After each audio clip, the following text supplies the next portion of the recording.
खुदा यीशु मसीह जो कि जिंदा है और अपने लोगों को जिंदगी बख्शता है, उसी के नाम में आपकी सलामती हो।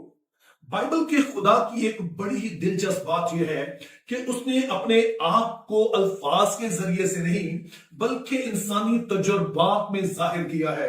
यानी कि वो सारे तारीखी वाकयात जो कि बनी इसराइल की जिंदगी में हुए, बुजुर्गान इसराइल की जिंदगी में हुए, कलीसिया और फिर रसूलों की जिंदगी में होते हैं, उनके जरिए से उसने अपने आप को जाहिर किया कि वो कैसा ताल्लुक अपने लोगों से रखता है, उनसे क्या चाहता है। तो इस तरह से जब हम ईमान के सूरमाओं की जिंदगी पढ़ते हैं, जो बाइबल के वो बहुत सारे कैरेक्टर्स हैं, तो हमें बहुत सारी बाइबल की तालीमात को समझने में और उनको अपनी जिंदगी में लेने का मौका मिलता है।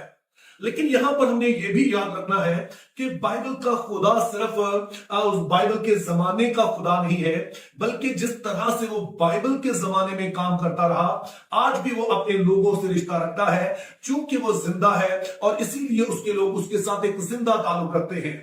तो इस तरह से जैसे कि हम बाइबल के अजीम लोगों की जिंदगी से बहुत कुछ सीखते हैं, तारीख कलीसिया में भी ऐसे बहुत सारे अजीम लोग गुजरे हैं कि जिन्होंने अपनी जिंदगी खुदावंद को दी, उसके साथ बड़े दिलो जान से चले और फिर उनकी जिंदगी के तजुर्बात से भी हम बहुत कुछ सीख सकते हैं, जिसके जरिए से हम अपनी रूहानी जिंदगी को, हमारी जो मसीही जिंदगी है, उसको मजबूत कर सकते हैं।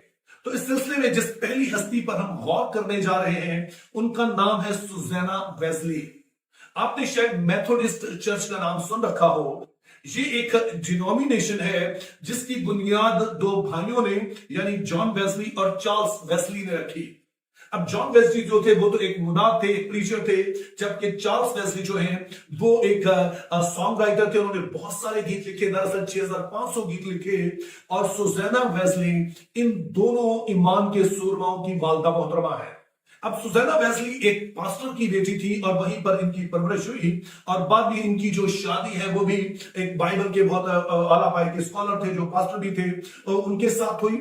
अब अगरचे कि इन्होंने एक पास्टर की बीवी होने के नाते बहुत सारी खिदमत सर अंजाम दी है, लेकिन आज हम इनके दूसरे रोल पर, यानी कि एक वालदा के तौर पर किस तरह से अपने बच्चों की परवरिश की, उस पर गौर करेंगे। तो इस लिहाज से इन्होंने पहली जो सबसे बड़ी खिदमत की वो ये थी कि इन्होंने अमली तौर पर बच्चों को दिखाया कि खुदा के साथ वक्त कैसे गुजारना है। अब यहां पर मैं बताता चलूं कि सुज़ैना वेस्ली के कुल 19 बच्चे थे, जिनमें से 2 की डेथ होगी और बाद में इन्होंने 10 बच्चों को पाला। और इन 10 बच्चों की परवरिश के बावजूद ये दिन में 2 घंटे खुदावंद को देती थी, दुआ में गुजारती थी। अब वो ऐसा कैसे कर पाती थी? तो इन्होंने बच्चों को इस बात के लिए ट्रेन किया कि जब भी तुम मुझे किचन में देखो कि मैंने अपना वो एप्रन जो पहन रखा होता है उससे अपने आप को ढांप लिया है, अपना सर ढांप लिया है, तो समझ लेना कि ये मेरा दुआ का वक्त है। तो उस वक्त तुमने मुझे डिस्टर्ब नहीं करना है। तो इस दौरान बच्चे या तो स्टडी करते या घर से बाहर चले जाते और 2 घंटे सुज़ैना वेस्ली खुदा के साथ गुजारती। और अमली तौर पर इन्होंने अपने बच्चों को दिखाया कि खुदा के साथ वक्त गुजारने का मतलब क्या है।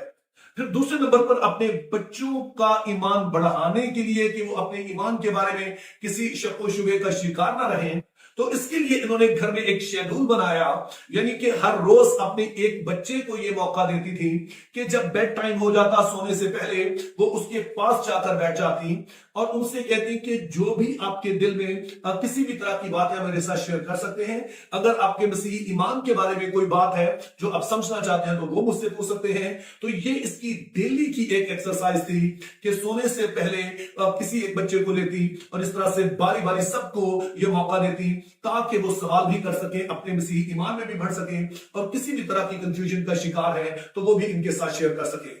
और मैं इस बात को दिल से सराहना चाहता हूं कि आम तौर पर बच्चे जो है वो अपनी बात हमसे नहीं कर पाते हैं। उसकी वजह यह है कि शायद हम कभी उन्हें वक्त ही नहीं देते हैं और उसका नतीजा ये होता है कि बच्चे फिर इधर उधर ऐसे लोग ढूंढते हैं जिनके साथ वो शेयर करें। तो अगर ऐसा किया जाए तो बच्चे हमारे साथ दोस्त भी बन सकते हैं और फिर उन्हें बाहर किसी से ये सारी बातें शेयर भी नहीं करना पड़ेगी। अब इन 2 बातों के अलावा इन्होंने घर में बच्चों की परवरिश के हवाले से चंद असूल रखे और उनको मैं बड़ा मुख्तसर आपके सामने बयान करना चाहूंगा। अब सुज़ैना वेस्ली पहला असूल ये बताती है कि ये लाजम होता है कि बच्चों की मैं को मारा जाए, اس سے مراد یہ ہے کہ بچوں کو شروع سے اس بات میں ڈھل جانا چاہیے کہ جو کچھ میری والدہ والد یا میرے بڑے جیسے کہ ٹیچرز ہیں وہ کہتے ہیں وہ بات میں نے مانی ہے. اور سوزانا ویزلی کا کہنا ہے کہ اگر ہم ایسا کریں گے تو ہم ان کی مدد کریں گے تاکہ وہ خدا کو جان سکے اور ان کی روح بچائی جا سکے. دوسرا اصول وہ بتاتی ہے کہ بچہ جیسے ہی بولنا شروع کرے تو پہلی چیز اسے دعا کرنا سکھائیں. آج کے دور میں بھی بعض والدین ہیں جو ایسا کرتے ہیں لیکن زیادہ تر ایسا نہیں ہوتا. ہم انہیں کئی طرح کی اور چیزیں تو سکھاتے ہیں اور بہت سارے مسیح ہیں جو انہیں کئی طرح کے ڈائلاگز اور ایسی ہی کئی طرح کی باتیں سکھاتے ہیں، لیکن سوزانا ویزلی کا کہنا ہے کہ دعا پہلی چیز ہونی چاہیے جو بچوں کو سکھائی جائے. اور آپ بخوبی جانتے ہیں کہ خدا کا کلام کہتا ہے کہ بچوں کی طرح ایمان رکھنا، اور بچے جب شروع سے خدا پر ایمان رکھنا سیکھیں گے تو یہ بات زندگی بھر ان کے کام آئے گی. تیسری بات سوزانا بتاتی ہے کہ بچے بہت ساری چیزوں کی ضد کرتے ہیں. ماں باپ ہونے کے ناطے یہ آپ کا کام ہے کہ دیکھیں جس چیز کی وہ یہ ڈیمانڈ کر رہے ہیں کیا ان کے لیے دینا اچھا ہے یا نہیں ہے. تو اگر تو آپ کو لگتا ہے کہ یہ چیز اس کے لیے اچھی ہے تو اسے یہ سکھائیں کہ وہ ایک اچھے طریقے سے آپ سے اس چیز کو مانگے.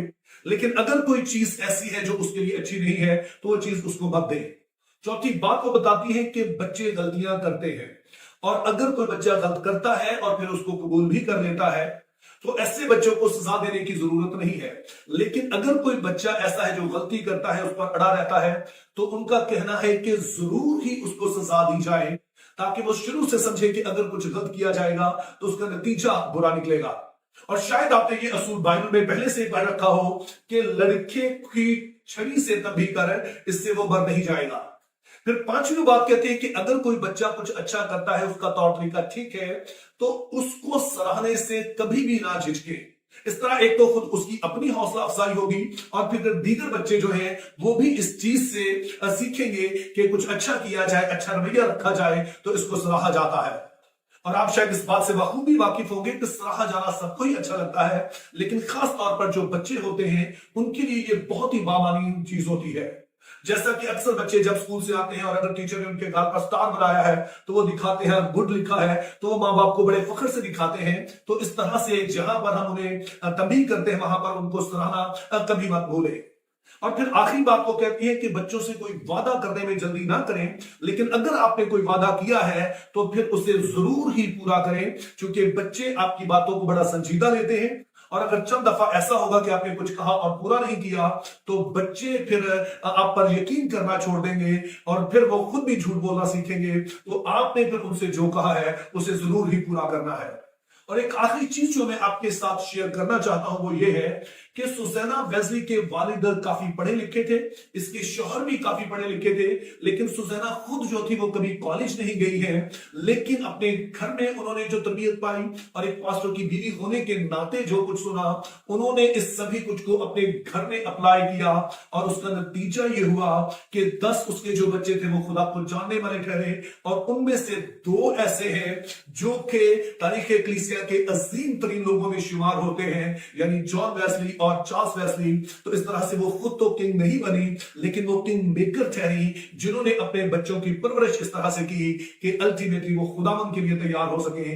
اور آج ہمارے لیے بھی وہ ایک اچھی مثال ہے. خاص طور پر میں اپنی بہنوں بیٹیوں سے کہنا چاہوں گا کہ آپ نے ضرور سوزانا ویزلی سے یہ بات سیکھنی ہے کہ آپ عملی نمونہ بنیں، بچوں کے ساتھ ایسا رشتہ رکھیں کہ وہ آپ کے ساتھ دل کھول سکیں، جو کہ بچے عام طور پر جو مائیں ہوتی ہیں ان کے ساتھ زیادہ فرینکلی بات کرتے ہیں. اور فائنلی چند اصول جو ہم نے سیکھے ہیں ان کو اپنائیں تاکہ آپ سور ماؤں کی پرورش کرنے والی بن سکے.